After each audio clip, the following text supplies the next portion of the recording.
Welcome and thank you for talking to us. It'd be great to hear a little bit now about some of the main pieces that have brought you to this place in your life. It's such a fascinating point in history that we're at, and you're bringing so much. And I'd love to hear a little bit more about that to share with everyone. I studied zoology at university, and then I went to work for the BBC's Natural History Unit, trying to make its very first investigative environmental documentaries. And that went very well for a couple of years, but then Mrs. Thatcher launched her coup against the BBC and sacked the Director General, forced him to resign. And overnight, it just completely lost its nerve. And my boss came in the following morning and said, "We've had it from the top, no more investigative program making." And so that was the moment I decided that there wasn't a future for me at the BBC. I think it was a good decision. And so I went off on my own. I had already been working on a big investigation for the BBC about what was going on in Indonesia, and particularly in its occupied territory, West Papua, where there was a mass movement of people being driven by the government and the World Bank and the US government from the inner islands of Indonesia, Java and Bali in particular, to the outer islands where the forests, the ecosystems were pretty intact and loads of indigenous people lived. And this was a massive colonial land grab that was taking place with great cost, both to the indigenous people and to a lot of the people who were being moved, often moved into horrendous conditions, and of course to the living world, which included some of the most beautiful places on Earth. And in order to investigate that, working with Adrian Arbib, the photographer, we eventually found we had to walk across most of West Papua because we just couldn't get in. I mean, we first of all had to forge travel documents just to get into the island at all, but then to move around, we were constantly on the run from the military and from police spies. Wow. And we ended up just having to walk through the jungle and then canoe to get to where we wanted, and it took weeks.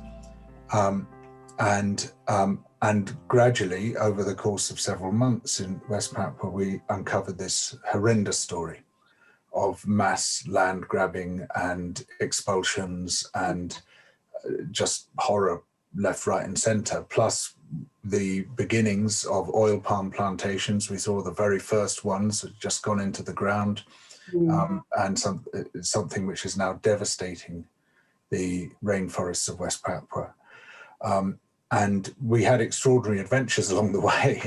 Several times very nearly died. I was stung into a coma by hornets, swept way down a river.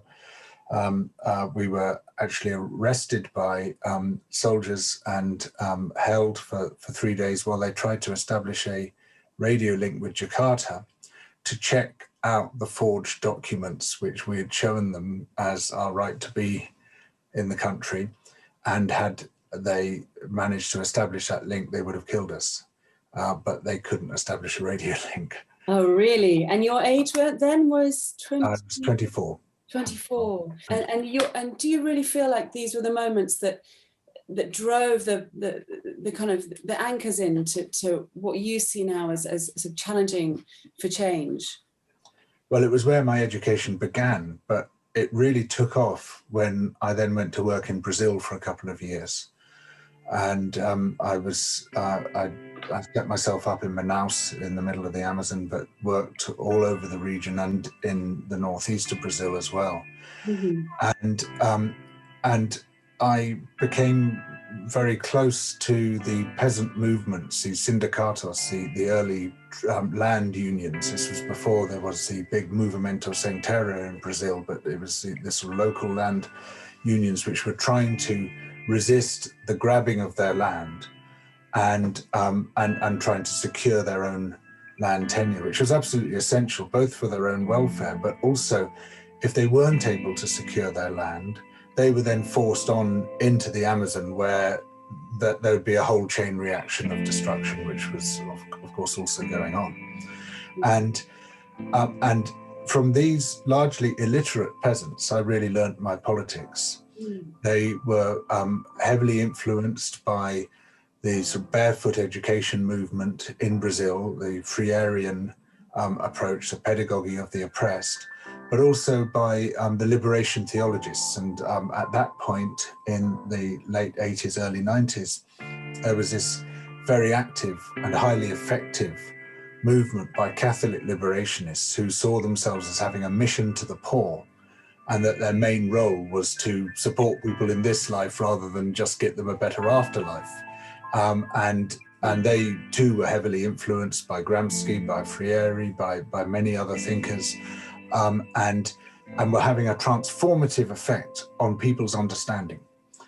And I remember this remarkable moment when I was lying in my hammock in a communal hut in really the back of beyond. It was this tiny little village, and you could only get there by walking for a day from the nearest road.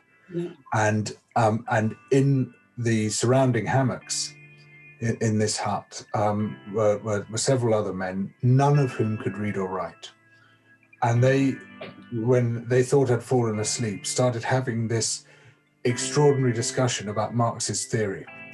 And I realized as I was listening to them that I could not have joined in that discussion because they knew far more than I did. And they'd learnt it all through this remarkable oral tradition of developing political awareness, and learning their own history, being able to contextualize that history to understand what was happening to them, which had been brought about through this sort of barefoot education / liberation theology movement. Right, okay. That was then killed by John Paul II. Pope John Paul II imposed a silence on all the liberationists, enforced by the head of effectively the Inquisition, Ratzinger, who then became Pope Benedict. In Argentina, incidentally, it was enforced by the man who is now Pope Francis. And basically it was a total clampdown on attempts to improve the prospects of the poor and to help people to understand their situation. And we've got to just go back to keeping people in their place and encouraging them to be meek so that they will inherit the earth once they've died. And what then happened as a result of that was it created this massive political vacuum, because people just gave up effectively on the Catholic Church. It wasn't doing them any good. Into that, the US-backed evangelicals stepped and started building the movement, which led eventually to Bolsonaro 30 years later. But it was from those peasants that I began to understand how the world worked, because I understood the intense burning injustice that they faced. I mean, there were people being killed, tortured, having their homes burnt down as they tried to resist these big landowners from grabbing their lands. And those landowners were backed by the police, by the judiciary, by the state government, by the federal government. When I got involved, I was very nearly killed twice by different branches of the police. In fact, my death was reported in the Brazilian newspapers, incorrectly as it turns out. And I sort of found myself just up against these massive forces, and I began to understand politics in a way I hadn't understood before. Then after a couple of years in Brazil, I moved to East Africa. Can I go back to that moment with Brazil? In Brazil, part of this barefoot, what did you call it? Barefoot movement? Education movement. Barefoot education.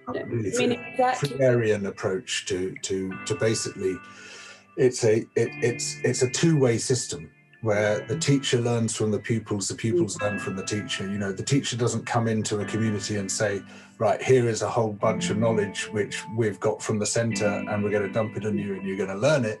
Instead, it's like, I want to learn from you what your situation is. I want to understand from you where you are placed in the land, in your community, and the rest of it.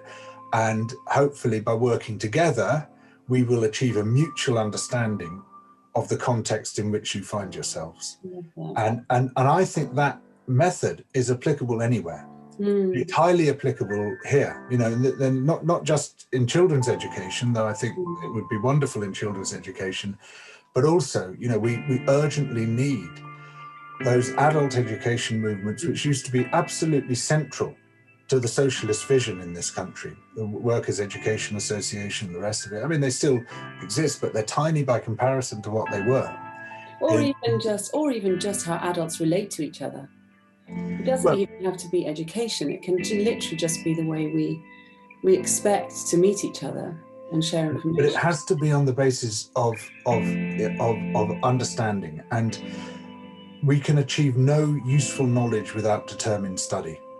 You know, what I think one of the problems of the internet age is that we think we can just absorb a bit from Facebook or from Twitter or from Instagram, and then we know stuff. But actually, to have any hope of really knowing anything, you've really got to get your head down and learn stuff in a very systemic and serious way.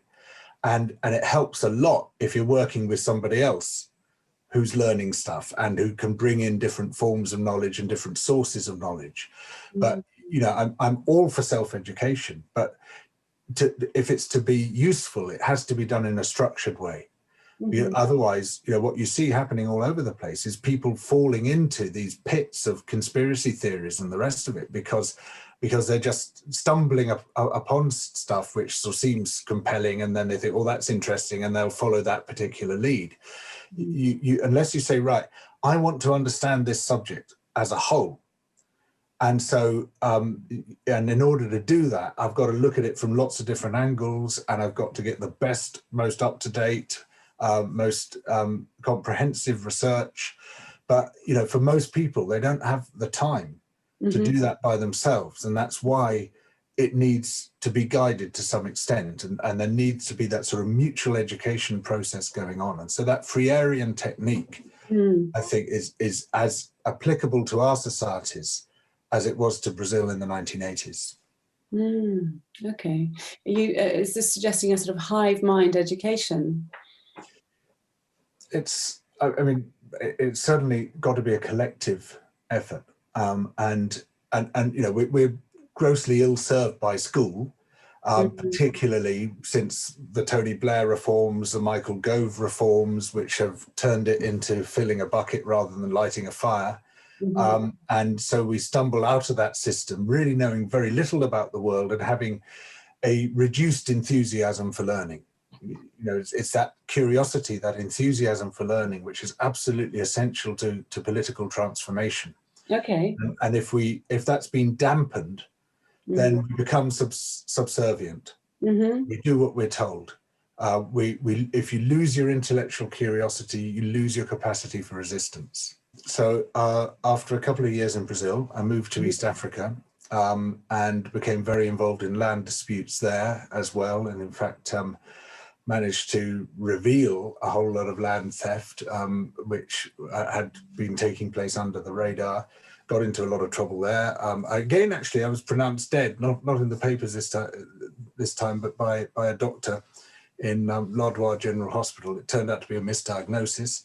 With malaria? Was that? With malaria? Yes, with cerebral malaria.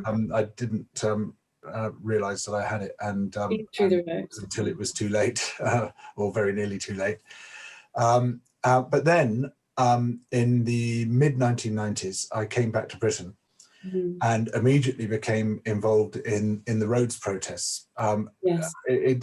I kind of had to be persuaded by friends, but what they showed me was it's the same issue. You know, this is land grabbing which is taking place. The road program which the Tories had created in the 1990s was like join up the dots between the nature reserves and the scheduled ancient monuments and the sites of special scientific interest, the commons, all the places which people love and use and see as absolutely essential to their well-being. We're going to put roads through those. Right. and this totally pointless, massively destructive road building program. And what had happened during the 7 years when I'd been abroad was I'd learnt to see Britain. I'd never been able to see this country before. I'd never been able to understand what was going on here.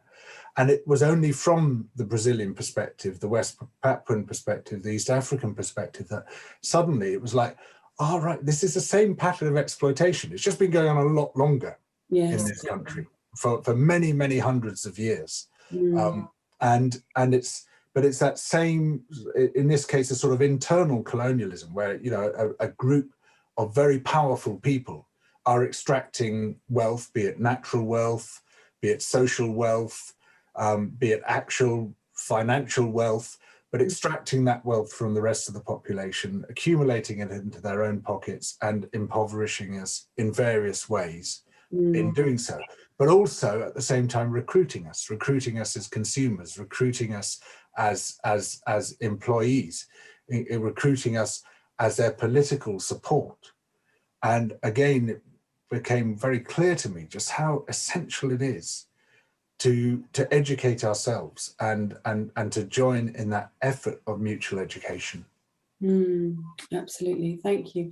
And going back to these moments where you're out, you're camping, you're road processing, you're in the jungle, you're walking through Papua, you know, for weeks on end. How else did you connect into the earth at times like this? How else did you see? Because you've also written Feral, which is one of the most beautiful books, you know, I've ever come across, and your understanding of this deep internal wild of us all, and how that needs to reshape us and reform us in order to change the rate of destruction that's going on in the planet. What else in nature and these societies, these barefoot societies, these barefoot thinkers, and also our own protesters on land in this country, how have they connected you back to nature and the wild? Well, that connection was always there for me, from the very earliest childhood. Apparently, you know, even when I was in my pram, I was just totally fascinated by the birds. You know, I was just locked onto them more than almost anything else. And as I grew up, nature became my refuge. There was a lot of bad stuff went on in my childhood, and it became the place into which I escaped and in which I seemed to find myself. And sometimes by myself, sometimes with my friends, because luckily I had one or two friends who were really into nature as well, and not just nature, but looking for napped flints and digging for old bottles and anything at all to do with the outdoors. We were just into making camps, fighting rival gangs for their camps, climbing trees, all of that. But it was the place, the thing into which I escaped, and in which I felt far more connected with myself and connected with the world than I did when I was at home, or for that matter at school. And so really that was the core of my identity, and still is. And I have to say I've been struggling somewhat in lockdown with ecological boredom, which has always dogged me whenever I've found myself spending too much time indoors, spending too much time in a place which doesn't have a huge amount of wildlife, and now I'm really feeling it quite badly. So for me, the core of the true self is outdoors in a place which is rich in wildlife with functioning ecosystems. That's it. Yeah, and that's always been there. And did you find that in South America and Indonesia? Did you find there was a richness to the people who actually lived there, and with the original people before they're having to protest against their actual land rights? You know, their relationship with nature and their land is different, isn't it? Yes, it is. I would slightly challenge the notion of original people. There's always been more movement than we tend to assume, and in fact, a lot of the Native American people with whom I worked in the Amazon their ancestors would once have been in quite large towns along the major rivers until the Europeans turned up and brought their disease and brought their murder, and those towns emptied out because the only place you could escape from the disease and escape from the murder was in the forest. And so people then fled into the forest, and their cultures changed quite radically often. And a lot of those people, their ancestors were effectively urban people. It's a really fascinating thing. When the very first Europeans went down the Amazon, they described these cities along its banks. And then no Europeans came down for another 40 years, and they went down and said, well, those first people were liars. There's no cities, there's just trees, there's just forest. But people, the diseases had come down through the trade routes from the Caribbean and had wiped out those cities. And the forests had grown back. And it was only in about 30 or 40 years ago that archaeologists began discovering those cities and realized that the very first Europeans to have seen them were actually telling the truth. So what term would you give them? For me, I choose original now because indigenous seems to have another connotation that's slightly washed. What would you use? I try not to create hard and fast divisions between people. You know, the people of the forest, the people, the local people is what I've always said. These are the local people, and partly because in Brazil, the peasant movements I worked with, you know, some they had ancestry from lots of different places. Some indigenous ancestry, a lot of slave ancestry as well. A lot of a bit of European ancestry. There was a massive mixture of sources, and the peasants had created a culture of their own from those different cultural sources. And so I try not to say this person is one thing and this person is a different thing, but just to say, you know, here are the people who live here. Yes. They have a distinct relationship with the land and a distinct culture.